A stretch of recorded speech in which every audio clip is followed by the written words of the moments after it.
उपस्थित भाइयों और बहनों,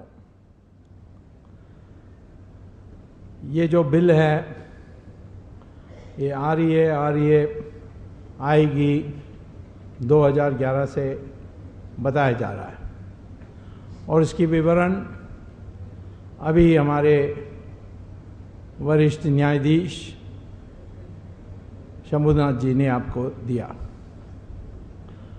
इस बिल का तो मुख्य लक्ष्य है कि हिंदू समाज को विघटित करना है और आने वाले चुनाव के लिए ये प्रस्तुत करना है कि माइनॉरिटीज़ को थोक में सोनिया गांधी की नेतृत्व पार्टी को या गठबंधन को वोट देना है। लेकिन इस पर निराश होने की जरूरत नहीं, क्योंकि बिल आएगा नहीं। आएगा तो कोर्ट में खारिज हो जाएगा। एक प्रयास हुई उनकी तरफ से, ये नहीं कि देश में सब लोगों ने इसको डर के मारे देखते रहे। सारा देश में एक हवा बन गई है इस पर। यहाँ जो आप सेमिनार कर रहे हैं इसकी भी असर होगी। राष्ट्रीय स्वयंसेवक संघ ने कई जगहों में इसकी हवा फैलाई इसके खिलाफ। और जिसको मैं ताड़का कहता हूँ, सोनिया नहीं कहता हूँ, ये ताड़का कितने दिन रहेगी इस पर भी मुझे आजकल संदेह है, क्योंकि ये बार बार जाती है हॉस्पिटल। अमेरिका के मिनेसोटा में मेयो क्लिनिक है, वहाँ जाकर आती है। अभी दोबारा जाएगी, अभी तो आई है लेकिन 10 तारीख को फिर जाने वाली है। वहाँ के लोग मुझे बताते हैं कि इसको कैंसर है। इसने विपल प्रोसीजर बना करके जो सारा पेट ही उन्होंने ऑपरेट कर दी है और बहुत दिन रहने वाली नहीं है। तो मुझे ये सोनिया गांधी के बारे में चिंता नहीं। ज़्यादा दिन रहें और तिहाड़ के जेल में रहें तो और भी अच्छा होगा। और हो सकता है, मैं ये कहता हूं कि थोड़ा आशावादी आप लोगों को रहना चाहिए। मैं जब इमरजेंसी में लड़ रहा था, भूमिगत था, बड़ी परेशानी हुई थी उस समय। मेरे सारे घर में जो भी प्रॉपर्टी थी वो उठा के ले गए। घर मेरा नहीं था इसीलिए घर को नहीं उठा के ले गए, पर घर के सामान सब उठा के ले गए। मेरे 2 लड़कियां थी, बच्चे, एक 2 साल और एक 4 साल, और मेरी पत्नी। उनको कोई मिलने के लिए नहीं आता था, क्योंकि कोई मिलने के लिए आएगा तो उनको भी जेल में डाल देते थे। और ये वो किसी को मिलने के लिए जाती थी तो उनको भी जेल में डाल देते जिसके घर में जाती थी। तो इसीलिए वो अकेले थे। तो उस समय कई लोगों ने प्रयास किया मुझे ये कहने के लिए, ये इमरजेंसी जाएगी कैसे? ये हिंदुस्तान की जनता को जो भी बाहर से आता था वो इसको पीट कर यहाँ राज करता था। और इसीलिए ये गरीब लोगों को डेमोक्रेसी क्या समझ में आने वाली है?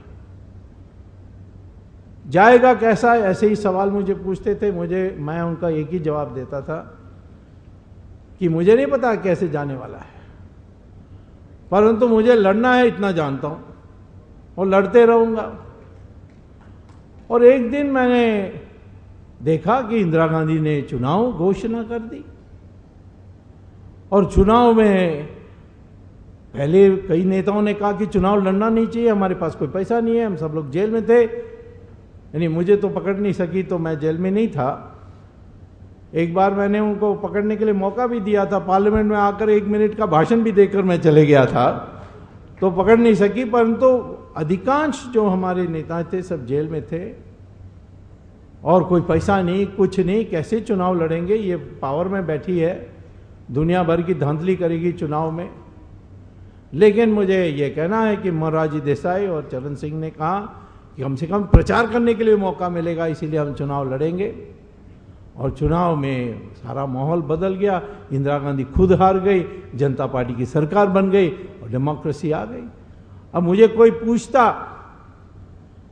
जब मैं संघर्ष में था इमरजेंसी काल में, कि कैसा जाएगा, मुझे नहीं पता था। और यदि मैं जानता और कहता कि इंदिरा गांधी चुनाव कराएगी और चुनाव में हार जाएगी, तो लोग क्या सोचते मेरे बारे में? सोचते ये पागल है, कहाँ कौन सी दुनिया में रहता है। इंदिरा गांधी चुनाव कराएगी, क्यों कराएगी, और करने के बाद हार जाएगी, कैसी हारेगी? तो मैं ये कहता हूं कि भविष्य जो है ये हम लोग अपने कार्य से नहीं तय करते। हाँ, हमारी जो कर्म है, अच्छे कर्म होंगे, उसका फल के रूप में मिल सकता है, लेकिन घटनाएं इतिहास को तय करती हैं। हमारी कार्य से भविष्य तय नहीं होता है। इसीलिए हमारा एक ही कर्तव्य है, लड़ना है देश के लिए। घटनाएं से देश में परिवर्तन आएगी। ये बिल आएगा जाएगा, ये तो आने वाला नहीं है, बिल कभी आ ही नहीं सकती। लेकिन ये बिल क्या है ये जानना चाहिए, क्योंकि जितने हम लोग इसका विरोध करते हैं उतनी हमारी चेतना में फर्क आएगी। एक संज्ञा पैदा होगी जिससे देश में परिवर्तन आ सकती है। हमारे कई नेताओं हैं जो हार गए लड़ाई में, परंतु उन्होंने ऐसा दृश्य बदल दिया कि हमारे देश आजाद होने के रास्ते पर आ गई। राणा प्रताप कोई जीता, वो घास की रोटी खा करके रहा। उसके रिश्तेदार मान सिंह आए उनके पास एक बार कि क्यों ऐसा आप रहते हो। अकबर कहता है, अकबर ने मुझे संदेश दिया है आपको देने के लिए कि उसको बादशाह मान लो और वो सब लौटा देगा आपको। तो राणा प्रताप ने कहा नहीं, मैं नहीं मानूंगा। तो उन्होंने कहा फिर क्या, जीवन भर घास की रोटी खाओगे, तुम्हें क्या मिलने वाला है? उन्होंने कहा यह मिलने वाला है कि भविष्य में हर मां अपने बेटे के नाम राणा प्रताप रखेगा, आपके नाम पर थूकेगा।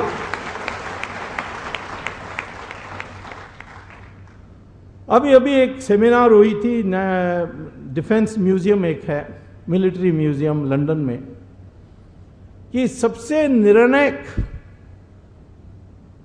अंग्रेजों की संस्कृति के दृष्टि से और अस्तित्व की कायम करने के लिए निर्णायक युद्ध कौन सा हुआ हमारे लिए, अंग्रेजों के लिए। तो लिस्ट बनाई गई, वाटरलू, वर्ल्ड वॉर 2, हिटलर के विरुद्ध में, इस तरीके से उन्होंने कई बना के, वॉर ऑफ रोजेस फ्रांस के साथ, ये सारे उन्होंने 5-6 युद्धों को उन्होंने गिनाया। उसमें एक युद्ध उन्होंने कोहिमा और इम्फाल का भी रखा। और सारे जो विशेषज्ञ बैठे हुए थे उन्होंने कहा कि यदि हम कोहिमा और इम्फाल में जीतते नहीं तो सुभाष चंद्र बोस हमारी सारी संस्कृति को दुनिया से मिटा देते।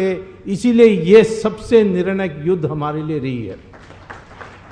अब कितने लोग जानते हैं सुभाष चंद्र बोस के नाम, तो सब जानते हैं, उनकी पूजा करते हैं, परंतु यदि वो जीतते तो कितना फर्क आती।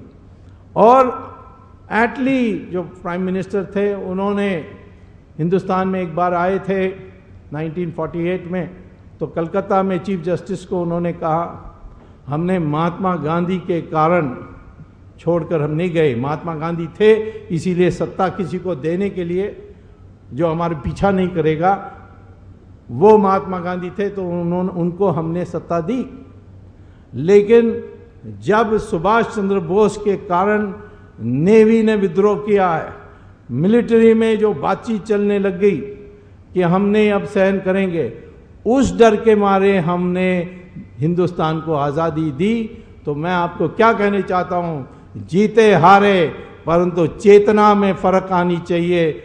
वो है आज हम जो सेमिनार कर रहे हैं और देश भर में जो सेमिनार हो रही है इसके विरुद्ध में, वो बिल आएगी उस डर के नहीं, बिल तो नहीं आने वाली है, लेकिन हमारे देश में आज आवश्यकता है कि एक चेतना जगानी है कि हम कौन हैं, हिंदुस्तान महान क्यों बननी चाहिए, कैसे बनेगी, इसके लिए तैयार करने के लिए वो हिम्मत हो, वो एक रचनात्मक भावना, ये जो हीन भावना आती है ना कि ये हो रहा वो हो रहा, हम पिट रहे हैं मर रहे हैं, एक हिसाब से एक हिसाब तक ये ठीक है, लेकिन उसके साथ ही ये होना चाहिए हम इसके विरुद्ध, इस युद्ध के विरुद्ध में जीतेंगे और देश में पुनरुत्थान लाएंगे, ये एक संकल्प करने की आवश्यकता है।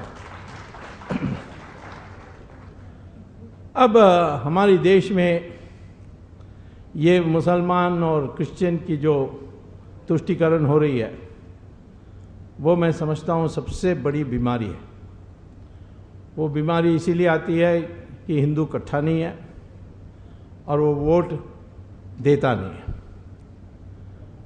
एक साथ मिलकर देता नहीं है। 80% से ज़्यादा हमारी वोट है, इसकी आधा मानिए 40% से थोड़ा ज़्यादा इकट्ठे होकर वोट डाले, एक पार्टी को डाले, उस पार्टी को 2/3 बहुमत मिल जाएगी आज की परिस्थिति में, परंतु इकट्ठे नहीं होते। मैं जब मिनिस्टर था चंद्रशेखर की सरकार में, तो मैं लॉ पोर्टफोलियो भी मेरे हाथ में थी, तो मुझे मिलने के लिए आए एक सेशन जज नाम KM पांडे। उन्होंने आकर मुझसे कहा, अपॉइंटमेंट ली और मिलकर कहा कि मेरे साथ अन्याय हुआ, मेरे नाम हाई कोर्ट जज के लिए प्रस्तावित हुआ, लेकिन VP सिंह सरकार ने इसको खारिज कर दिया, इसको रद्द कर दिया। तो इसीलिए आपके पास मैं आया हूँ। आप नया सरकार हैं, VP सिंह सरकार के बाद आपकी सरकार आई है, तो आप कृपया इस पर मेरे साथ न्याय करिए। मैं कहा KM पांडे फैज़ाबाद की सेशन जज ने कहा हाँ, आप ही ने वो ताला खोलने का फैसला किया? तो हाँ, मैंने किया था और यही कारण से VP सिंह सरकार ने मुझे जज बनने नहीं दिया। मैंने फाइल मंगवाया तो देखा VP सिंह ने उसमें यही लिखा था कि इनको कतई जज नहीं बनाना है क्योंकि इन्होंने ताला खोलने के आदेश दिए। तो मैंने उनको कहा मेरे लिए एक बड़ी समस्या है, वो है हमारी मुख्यमंत्री उत्तर प्रदेश के उस समय मुलायम सिंह है और मुलायम सिंह तो विरोध करेगा, तो मैं कैसा बनाऊंगा? तो उन्होंने कहा कि आप कर सकते हैं, इस विश्वास के साथ मैं आया, मैं आपको छोड़कर जाता हूँ। मैं कहा अच्छा ठीक है, 1 हफ्ते के बाद आओ, क्योंकि साफ था कि उनके साथ अन्याय हुआ, क्योंकि उनका रिकॉर्ड एक ईमानदार जज का था। तो फिर मैंने मुलायम सिंह को फ़ोन किया और कहा मुलायम सिंह, मैं आपको सूचना देता हूँ कि अगले हफ्ते मैं KM पांडे को हाईकोर्ट जज बनाने वाला हूँ। तो मुलायम सिंह ने कहा वही जो फैज़ाबाद? मैंने कहा हाँ वही फैज़ाबाद।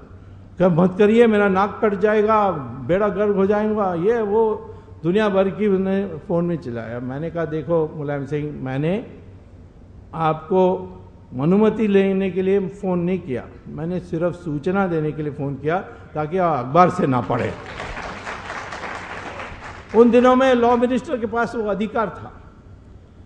तो उन्होंने कहा फिर ठीक है, मुझे मेरे बचाव के लिए आप मुझे फाइल भेज दीजिए, मैं आपके लिए भी रास्ता ढूंढूंगा। तो उन्होंने फाइल में लिखकर भेजा कि KM पांडे ईमानदार, निष्कपट, ज्ञानी व्यक्ति हैं, लेकिन उन्होंने ताला खोलने के आदेश दिया, इसीलिए इसको कतई जज नहीं बनाना है। और जैसे फाइल आई वापस, मैंने ऑर्डर कर दिया कि उनको जज बनाना है। इतना ही मैंने उनको कहा पांडे को कि तो अब उत्तर प्रदेश में मत रहिए, अब मध्य प्रदेश में जज बनिए।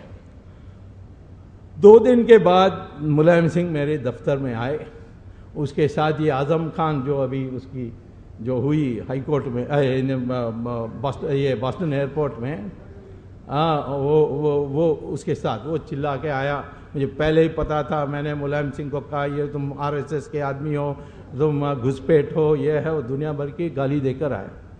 मैंने कहा मैं क्या करूं, ये मुलायम सिंह ने मुझे मना नहीं किया, इसीलिए मैंने बना दिया। तो मुलायम सिंह ने कहा ये कैसा? तो मैंने कहा फाइल निकाल के दिया, देखो उन्होंने क्या लिखा है।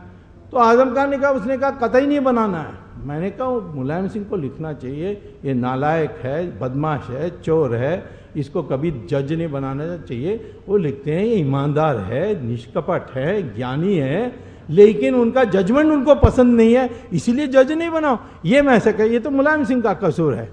वो आजम खान उठकर चले गया, मुझे पहले से पता था तुम ऐसे करोगे, तुम ये है वो है। क्या मुलायम सिंह नहीं गया, वो मेरे कमरे में रुक गया और कहा मैंने रास्ता बना दिया ना आपके लिए। तो मैंने कहा बिल्कुल बना दिया। और उसने कहा कि जिस दिन हिंदू इकट्ठा होकर वोट डालेगा उस दिन मैं टीका लगा करके जय श्री हनुमान कह के बाहर निकलूंगा। तो यह तुष्टीकरण का कसूर हिंदू का है, ये हमारे नेताओं का नहीं है। वो जिंदा रहने के लिए ये कर रहे हैं, नहीं करना चाहिए, परंतु ये वास्तविकता है कि जिस दिन हिंदू इकट्ठा हो जाएगा उस दिन ये सारी समस्या हल हो जाएगी, मुसलमान भी ठीक हो जाएगा। बिकॉज मुसलमान के लिए मोहम्मद ने शिक्षा दी है, कुरान में नहीं, सीरा में और हदीस में। क्या कहते हैं मोहम्मद कि दुनिया 3 हिस्से में बटी है। पहला दारुल इस्लाम, जहां मुसलमान मेजॉरिटी में है, पावर में है।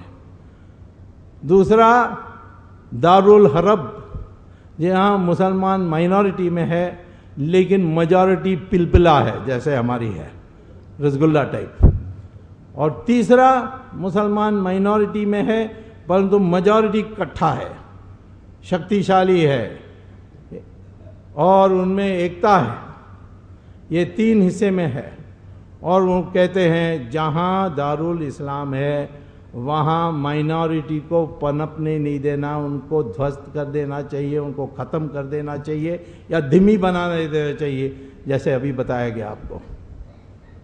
सऊदी अरेबिया में दारुल इस्लाम है, वहाँ दारुल इस्लाम में आप मंदिर बना सकते हो। हमारी कितने कर्मचारी हैं, पर मेरे ख्याल में लगभग वो कहते हैं 10 लाख लोग हैं हमारे लोग, और 10 लाख लोगों को मंदिर बनाने नहीं देते, दिवाली मनाने नहीं देते, घर में सत्यनारायण पूजा नहीं कर सकते, जेब में रामचंद्र जी का फोटो रखकर काम पर नहीं जा सकते, और करोगे तुरंत जेल में, हो सकता है आपका हाथ भी काट दें, अंधा भी कर दें।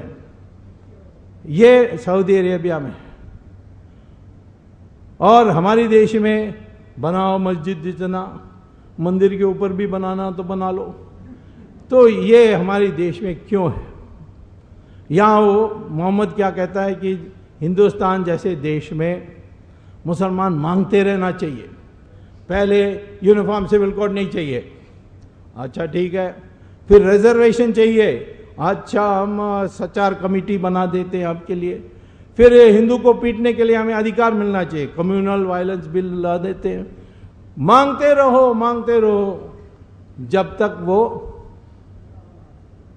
हताश होकर के सारा आपको नहीं सौंप दे।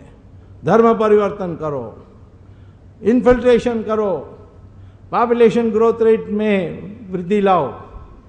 ये सारी चीजें लिखी हुई है सीरा और हदीस में, वही हो रहा हमारे देश में, मांगते रहते हैं। और आप देखिए जहां मेजॉरिटी यूनाइटेड है वहां नहीं मांगते। ऑस्ट्रेलिया में एक बार एक इमाम ने कह दिया कि ये यूनिफॉर्म सिविल कोड हम लोगों को पसंद नहीं है, हमें शरिया चाहिए। तो वहाँ एक महिला प्राइम मिनिस्टर है ऑस्ट्रेलिया में, उसने बयान दिया कि ये इमाम ने ऐसा कह दिया, उसको शरिया चाहिए तो दूसरा देश ढूंढे, इस देश में तो नहीं मिलने वाला है। और दूसरा दिन सारे मुसलमान संगठनों ने प्रस्ताव पास करके प्राइम मिनिस्टर को भेजा, ये मुल्ला पागल है, हम लोगों को यूनिफॉर्म सिविल कोड बहुत पसंद है और वही चाहिए। ये उन्होंने लिख कर दे दिया प्राइम मिनिस्टर को। ऑस्ट्रेलिया में नहीं है अलग शरिया शादी विवाह के लिए, वहाँ यूनिफॉर्म सिविल कोड है, जो क्रिश्चियन के लिए है वो इनके लिए भी है। इसी प्रकार से अमेरिका में कोई अलग से है, उनके लिए कानून है? नहीं है। क्योंकि वहां मेजॉरिटी का दिमाग साफ है और मोहम्मद ने कहा है। हमारे देश में भी आप देखिए, जहां मुसलमान मेजॉरिटी में है वो क्या करता है, उसकी व्यवहार कैसी है। कश्मीर में मेजॉरिटी में है, 5 लाख हिंदू पंडितों को और हिंदू सरदारों को सबको उन्होंने भगा दिया है। केरल में जाइए, मल्लापुरम, क्या हाल है हिंदुओं का। अभी मैं वहां होकर आया हूं, कोड़िकोड में गया था भाषण देने के लिए। क्या हाल है वहां हिंदुओं को, आप देखने के लायक। तमिलनाडु में कुल मिलाकर के मुसलमान की संख्या सिर्फ 5% है, परंतु 40 टाउन पंचायत मानी नगर पंचायत में वो मेजॉरिटी में है। और वहां उस नगर पंचायत में देखनी चाहिए कि हिंदुओं का हाल क्या है। दिमाग, समस्या मुसलमान के साथ नहीं है, उसका दिमाग साफ है। समस्या हम हिंदुओं में है, हमारा दिमाग साफ नहीं है। हम रोज सोचते हैं, जैसे वो अर्जुना कुरुक्षेत्र में बैठ के सोच रहा था, मैं कैसे इसको मारूं, मैं कैसे करूं। तब कृष्ण भगवान ने उनको सिखाया। जब वो कर्ण की रथ फंस गई और कृष्ण ने कहा मारो इसको, तब कृष्ण कहते हैं मैं कैसे, अर्जुन ने कहा मैं कैसे कर सकता हूं, वो तो रथ में से उतर गया है। यहाँ जब द्रौपदी की वस्त्र हरण हो रही थी तब ये क्या कर रहा था, तब नहीं आपको अकल आई, मारा उसको। यही भीष्माचार्य के बारे भी कहा, वो पूज्य हैं, मेरे गुरु हैं। अर्जुन ने कहा ये हमारी बीमारी है, जो अर्जुन की बीमारी है वो दिमाग अपनी साफ करो, मुसलमान अपने आप ठीक हो जाएगा। ये मैं आपको बताना चाहता हूं।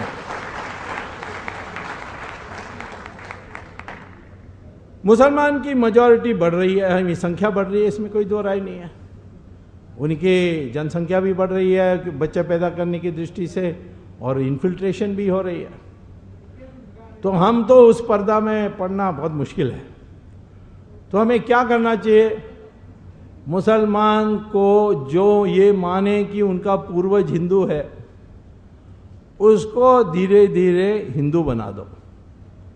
और ये बन सकते हैं।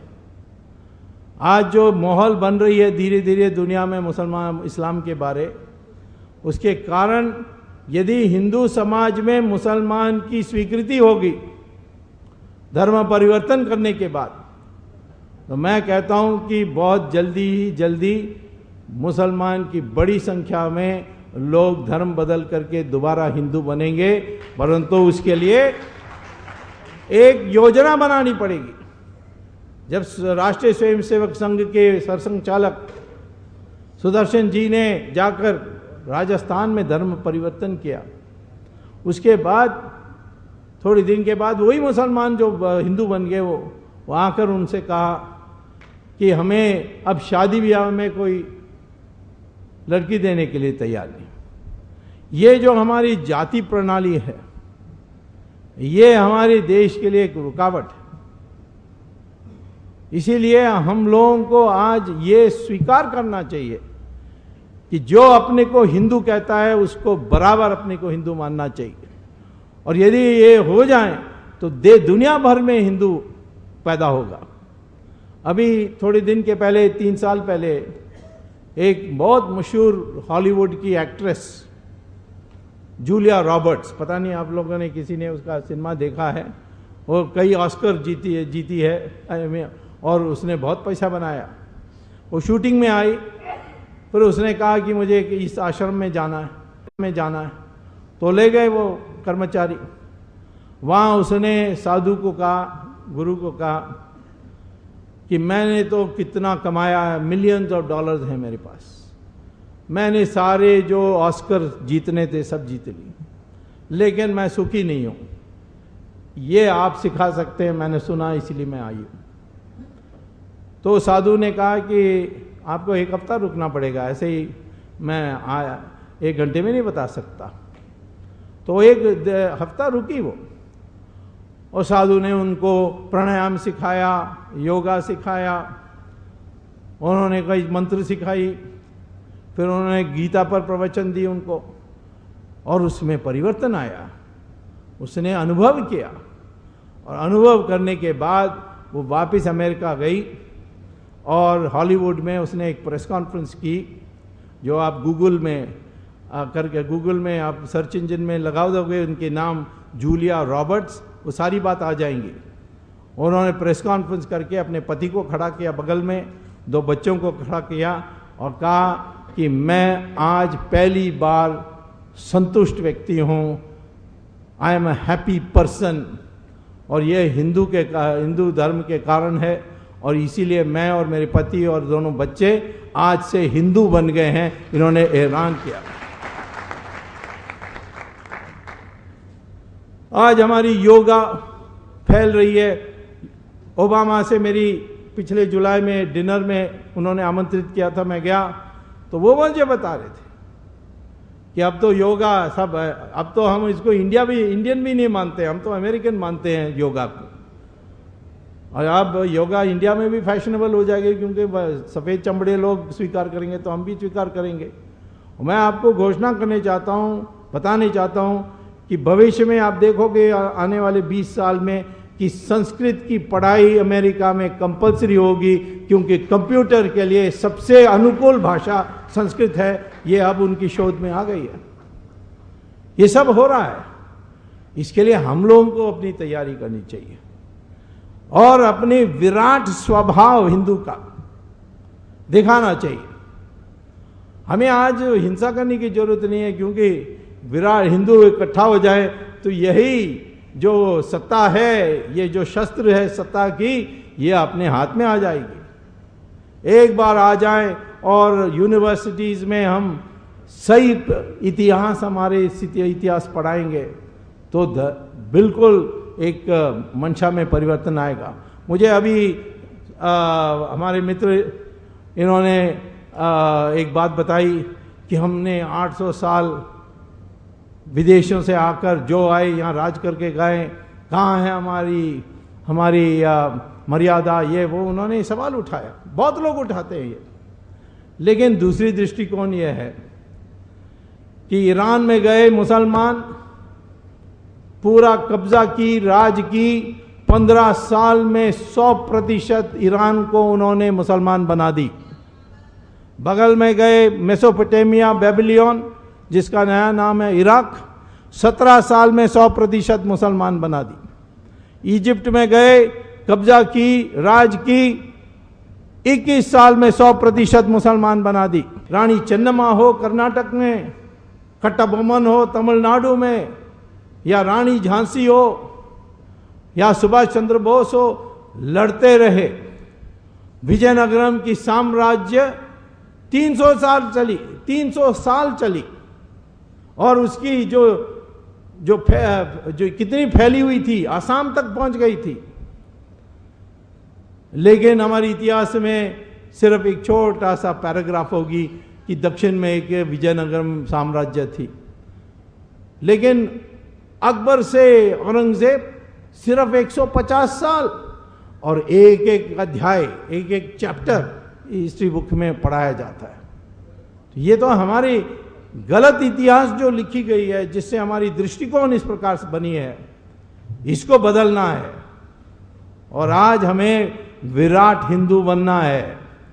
सरकार बनेगी तो आपके नेता सब में विराटता होनी चाहिए। कश्मीर में क्या करना चाहिए? उन्होंने 5 लाख हिंदुओं को भगा दिया।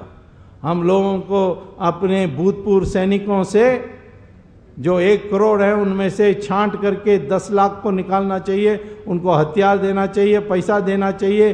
कहना चाहिए कि जाओ कश्मीर में अपने कुटुंब के साथ और वहां जाकर बस के रहो, और अपने बंदूक चलाना तो बंदूक चलाओ।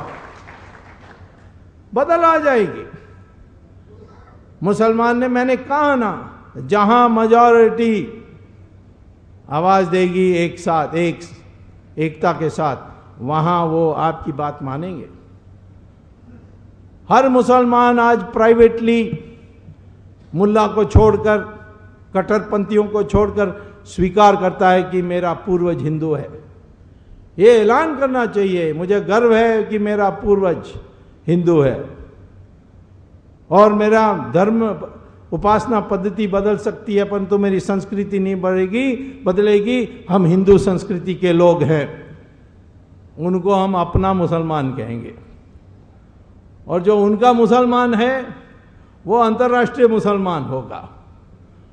हमारी दोस्ती इजराइल के साथ है तो मुसलमान विरोध करता है। इजराइल क्यों? क्योंकि इजराइल पैलेस्टीनियन का विरोध कर रहा है, उनके ऊपर आक्रमण कर रहा है। तो हमें क्या, हमारा क्या जाता है? इजराइल हमें मदद कर रही है तो हमारे राष्ट्र हित में हमें इजराइल के साथ दोस्ती रखनी चाहिए।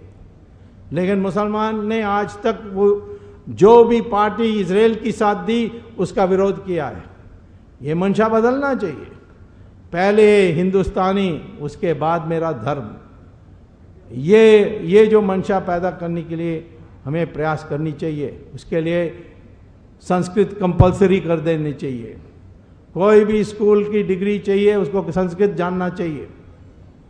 संस्कृत सारी भाषाओं में उसके शब्द हैं। इस तरीके से एक नया हिंदू को खड़ा करना चाहिए, और जिस दिन नया हिंदू खड़ा होगा बाकी सब अपने आप ठीक हो जाएंगे। और मैं आपको बता रहा हूं कि जो घटनाएं घटने वाली हैं उसके लिए आज हमें तैयार हो जाना चाहिए। पाकिस्तान की कब्जा में आएगी। किसके कब्जे में? तालिबान के कब्जे में। ये चुनाव में ही देखिए तालिबान के लोग कितने हावी होंगे। और पाकिस्तान में तालिबान ने 10 बार कहा है, आपने घोषणा पत्र में कहा है कि हिंदुस्तान एक अधूरा इतिहास है इस्लाम का। क्यों? बाकी जगहों में हमने 100% मुसलमान बना दी, इस देश में हिंदुस्तान में हमने नहीं किया, इसीलिए अधूरा है। इसीलिए हमें सिखाना होगा उनको कि क्या अधूरा हुआ है। पाकिस्तान के साथ लड़ाई होना निश्चित है, लेकिन उसके लिए तैयारी करनी चाहिए। ये हमारे सलमान खुर्शीद कहते हैं कि चीन आ गई है 20 किलोमीटर, वो फुंसी जैसा है।